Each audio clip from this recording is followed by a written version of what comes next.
El 6 de juny de 1948 passejàvem pel Boulevard Saint-Germain. Ens vam creuant dos homes.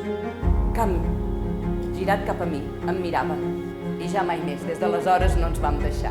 Tu i jo ens hem conegut estimant fins ara en una mena de febre, paciència i perill.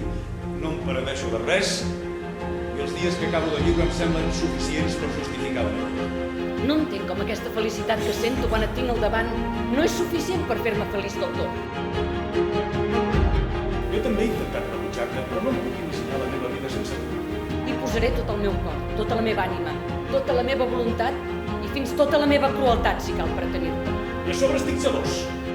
Llegeixo les teves cartes i el nom de cada home em deixa la boca seca, perquè només surts amb homes. Tu, enmig de tot això, vivint lluny de mi una vida en la qual no hi soc, però que és aquí, que existeix i que sempre hi serà. Només desitjo una cosa quan no estic amb tu. Saber-te tancada, sola, en una habitació amb pany i clau fins a la meva tornada. Creus que prefereixo la teva absència a tenir-te amb mi encara que hàgim d'estar muts i buits com avui? Pèssim. T'estimo.